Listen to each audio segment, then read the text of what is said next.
Hi, good day. Please introduce yourself.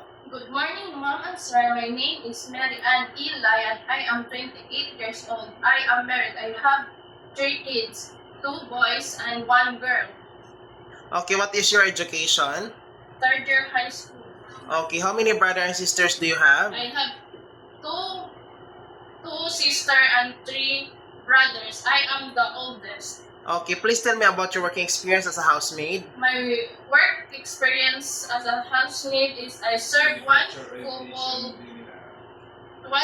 2 children, and I do all household chores like cooking, washing, ironing clothes, marketing, and taking care of children.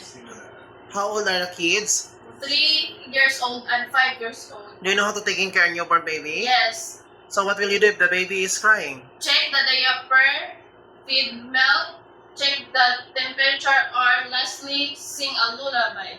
Okay, what is your main reason to go abroad? The main reason is to sustain my family and to support my kids. Who will take care of your kids when you work there? The father of my kids. Okay, do you know how to shower the baby? Yes. What do you need to prepare? Lukewarm water, soap, and prepare the eyes, nose, Okay, to spill with the water, right? to smell the water.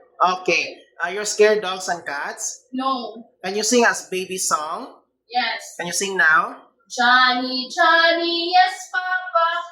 Eating sugar, no, Papa. Telling lies, no, Papa. Open your mouth, ha, ha, ha. Okay, do you have any allergy? No. What food can you cook? I cook native food in Philippines, but I want to learn how to cook Chinese food. Do you have tattoo in your body? Yes, Can you show to the camera?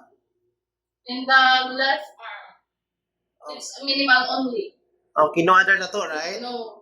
Okay, are you are able to assist elderly person if ever your employer have the elder on the employer house? Yes. Can you accept the day off what will pay by your employer? Yes. Okay, if ever the employer is there's a car, are you willing to clean the car without extra pay? Yes. Okay, if ever employer will let you do the marketing, are you okay? Yes. Okay, can you rate yourself in cooking? Are you good or excellent? Good.